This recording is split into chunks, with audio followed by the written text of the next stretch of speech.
اللہ تعالیٰ سے محبت کرنے والوں کا شوق ملاقات دیکھتے ہیں۔ طور کی وادی میں دیکھیے، عجیب معاملہ ہے۔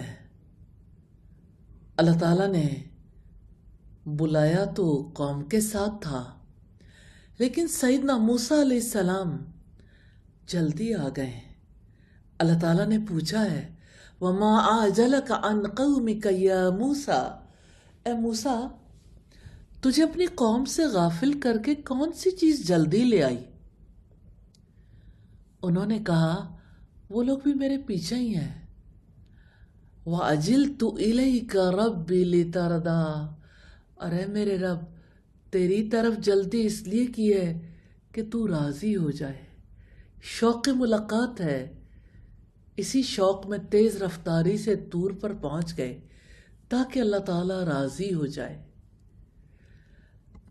جسے محبت ہوتی ہے وہ اس محبت کو حاصل کرنے کے لیے پوری کوشش کرتا ہے۔ اللہ تعالیٰ کی محبت کی لذت اور چاشنی پیدا کرنے والے کچھ اعمال ہیں۔ ان میں سے بہت بڑا عمل قرآن مجید کی تدبر و تفکر سے، فہم و ادراک کے ارادے سے تلاوت کرنا بھی ہے۔ جیسا کہ رب العزت کا ارشاد ہے، افلا یتدبرون القرآن، کیا وہ قرآن میں غور و فکر نہیں کرتے؟ ام علی قلوب اقفالها، یا ان کے دلوں پر کچھ تالے پڑے ہوئے ہیں۔ اور اللہ تعالیٰ نے کتاب نازل کی تو کیسے غور و فکر کی طرف توجہ دلائی ہے۔ کتاب انزلناہ الیک مبارک، یہ ایک کتاب ہے ہم نے اسے آپ کی طرف نازل کیا ہے، بہت بابرکت، لیدبروا آیاتہ، تاکہ وہ اس کی آیات میں غور و فکر کریں، ولیتذکر اولو الالباب، اور تاکہ عقل والے نصیحت حاصل کریں۔ قرآن مجید کے نازل ہونے کا بنیادی مقصد یہی ہے کہ بندے کا دل اللہ کی کتاب میں لگا رہے، تاکہ جو آیات وہ تلاوت کرے وہ جان لے کہ ان کا مقصد کیا ہے، تاکہ اس کو یہ فکر لاحق رہے کہ ان آیات کے نزول کا مقصد کیا ہے۔ تو امید اور رجا کا مسئلہ ہو یا توبہ استغفار کا، بندہ مومن قرآن کریم کو عملی جامہ پہنانے کی کوشش کرتا۔ سیدنا حذیفہ سے روایت ہے، وہ بیان کرتے ہیں، ایک رات میں نے نبی کریم صلی اللہ علیہ وسلم کے ساتھ قیام اللیل کیا۔ آپ نے سورہ البقرہ کی تلاوت شروع کی، میں سمجھ رہا تھا شاید 100 آیات پوری کر کے رکوع فرمائیں گے، آپ پڑھتے رہے، 100 آیات پوری ہو گئی، پھر میں نے خیال کیا آپ سورہ البقرہ ختم کر لینے کے بعد ہی رکوع فرمائیں گے۔ سورہ البقرہ ختم ہو گئی، آپ پڑھتے رہے، اور آپ سورہ النساء پڑھنے لگے، اس کے ختم ہو جانے کے بعد سورہ آل عمران پڑھنا شروع کر دی۔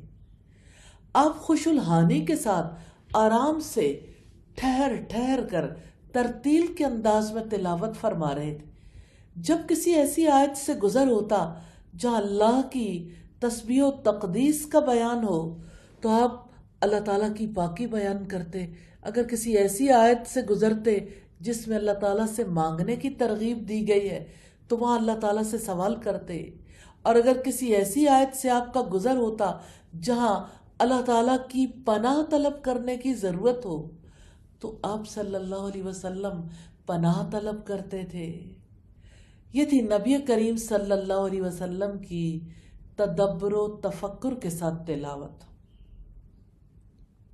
سیدنا ابن عباس سے روایت ہے، نبی کریم صلی اللہ علیہ وسلم جب سبح اسم ربک الاعلی یعنی سورہ الاعلی کی تلاوت شروع کرتے تو سبحان ربی الاعلی کہتے، یعنی اللہ کی تسبیح اور تقدیس بیان کرتے۔ تو کیونکہ یہاں اللہ کی تقدیس بیان کرنے کا حکم ہے، اس لیے کہا جا سکتا ہے کہ قرآن مجید کی تدبر و تفکر کے ساتھ تلاوت سے بڑھ کر کوئی چیز ایسی نہیں جو اللہ تعالیٰ کی محبت کے حصول کا ذریعہ بنے.